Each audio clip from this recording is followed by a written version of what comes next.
પણ આવનારા સમયમાં અમારા ઇન્સ્ટાગ્રામ અને ફેસબુક પેજ ઉપર જે લોકો આવવાના છે એના વિડીયો મૂકવામાં આવશે, એમના વિડીયો બાઇટ્સ આવશે, એમના ફોટોગ્રાફ્સ આવશે અને દરેક લોકોને ખબર પડશે કે ત્યાં કયા સેલિબ્રિટી આવી રહ્યા છે. આમાં યુવા ક્રિએટર્સ હોય કે થોડા ઓલ્ડેજ હોય, પણ જે ક્રિએટર્સ છે એક નાની બાળકી જે સુરતની, એને પણ અમે આઈડેન્ટિફાઈ કરી છે. મારી પાસે અત્યારે એનું નામ મને ધ્યાન નથી, પણ એક ખૂબ સુંદર નાની 3-4 વર્ષની બાળકી છે જેના ઇન્સ્ટાગ્રામ ઉપર 5 મિલિયનથી વધારે ફોલોઅર્સ છે. તો એવી બાળકીને પણ અમે ત્યાં બોલાવી છે એના મમ્મી પપ્પા સાથે, અને ત્યાં આગળ એને એપ્રિશિએટ કરવા જઈ રહ્યા છે કે જો 5 વર્ષની ઉંમરે આ દીકરી એના 5 મિલિયન ફોલોઅર્સ બનાવી શકતી હોય, એવી એનામાં ભગવાને તાકાત આપી છે, તો એ ચોક્કસ ગુજરાતનું નામ રોશન કરશે, એમાં ક્યાંય કોઈ ડાઉટ નથી. હું બેઝિક કચ્છથી છું અને કચ્છ યાત્રા રિસોર્ટ જે છે એ અમારા અંડરમાં ચાલે છે. એ આપણે હોલિડેઝ પ્રાઇવેટ લિમિટેડ અમે એક મોટી બ્રાન્ડ બનાવવા જઈ રહ્યા છીએ.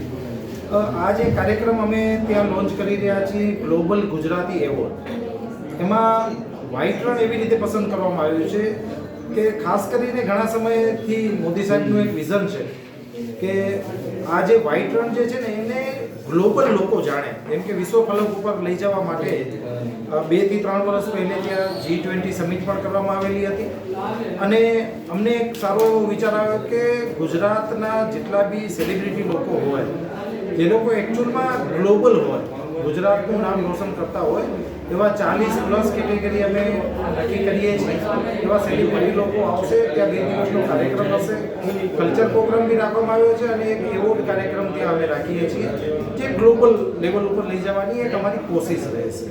એમાં બી ગ્લોબલ બનેલા હોય ઘણા બધા એવા લોકો છે કે જે 2 થી 3 વર્ષમાં પોતાના બિઝનેસને ગ્લોબલી લઈ ગયા હોય, તો એવા લોકોને બી અમે પસંદ કરશું. કરીબ 40+ સેલિબ્રિટી લોકો હશે, એમાં 7 થી 8 અલગ કેટેગરીને અમે પસંદ કરવામાં આવશે. મારું નામ હેતલ ઠક્કર, અને આ કાર્યક્રમ સંપૂર્ણપણે અમારા આયોજક મિત્ર જે અરવિંદભાઈએ કીધું એ પ્રમાણે આયોજન થઈ રહ્યો છે. અને આખી આ જે બ્રાન્ડ છે ગ્લોબલ ગુજરાતી એવોર્ડ્સ, એ આઈપી હું મેનેજ કરી રહ્યો છું. અને આ આઈપીને વર્ષો સુધી અમે લઈ જઈશું, ચલાવીશું એવી ખાતરી સાથે આ first addition global Gujarati award 2026 આજે અહીંયા મૂકી રહ્યા છે. આ ગ્લોબલ ગુજરાતી એવોર્ડ 7 અને 8 માર્ચ કચ્છના ધોરડો ખાતે કચ્છ યાત્રા રિસોર્ટમાં થવા જઈ રહ્યો છે. 7 તારીખે ત્યાં કલ્ચરલ ઇવેન્ટ હશે કે જેમાં ત્યાંનું local culture, local folk, local artist જે કહેવાય એને એક પ્લેટફોર્મ આપવામાં આવશે અને ત્યાં એ લોકોને સન્માનિત કરવામાં આવશે. 8 તારીખે જે ગ્લોબલ ગુજરાતી એવોર્ડની નાઇટ છે તેમાં 40 જેટલી અલગ કેટેગરી છે, જેમાં ગુજરાતી કલાની વાત હોય, સંસ્કૃતિની વાત હોય, ક્રિએટર્સની વાત હોય, ફિલ્મની વાત હોય કે મ્યુઝિકની વાત હોય, આ દરેક પાસાઓમાં અલગ કેટેગરી હોય. એ કેટેગરીઓમાં અમે નોમિનેશનથી ડિક્લેર કરીશું કે કોણ એમાં વિનર છે, કોણ ત્યાં આવી રહ્યું છે.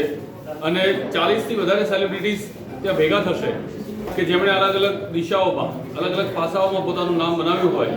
એ કલાની વાત હોય, કલ્ચરની વાત હોય, ક્રિએટર્સની વાત હોય કે પછી ફિલ્મની વાત હોય, best film, best music director કે બેસ્ટ સાહિત્યકાર, આવી અલગ કેટેગરીઓ ત્યાં હશે અને દરેક પાસાને આવરી લેવામાં આવશે.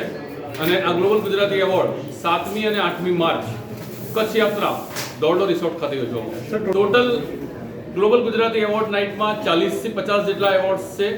અને આગલા દિવસે જે કલ્ચરલ નાઇટ છે એમાં પણ લગભગ અમે 10 થી 15 લોકોને સન્માનિત કરીશું, એમને એવોર્ડ, ટ્રોફી અથવા મોમેન્ટોથી સન્માનિત કરીશું. પણ એ જે છે બેઝિકલી લોકલ ફોક આર્ટિસ્ટની વાત છે. અને 8 તારીખે જે છે એ પ્યોર કોમ્પિટિશન સાથેના ફિલ્મ, મ્યુઝિક, ક્રિએટર્સ અને કલા ક્ષેત્રના લોકો રહેશે. આ બીજા ફિલ્મી એવોર્ડ કરતાં કેવી રીતે અલગ છે? બીજા ફિલ્મી એવોર્ડ એ નોમિનેશન મંગાવી અને એની કોમ્પિટિશન થઈ અને ફક્ત ફિલ્મોની વાત કરવામાં આવે છે. તે સુંદર વાત છે, એ ફક્ત ફિલ્મ માટેના એવોર્ડ કહી શકાય. પણ આ જે ગ્લોબલ ગુજરાતી એવોર્ડ છે એ મેં કહ્યું એ રીતે 5 અલગ પાસા છે એને એક સાથે જોડી અને દરેક પ્રકારના ઉત્કૃષ્ટ ગુજરાતીઓને સન્માનિત કરવાની વાત છે.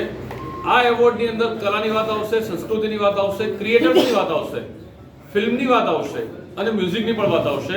તો જે અલગ પાસાઓ છે એ ભેગા કરી અને એમાં જે બેસ્ટ છે એ લોકોને સન્માનિત કરવાનું કામ અમે કરી રહ્યા છીએ ગ્લોબલ ગુજરાતી એવોર્ડ્સ 2026માં.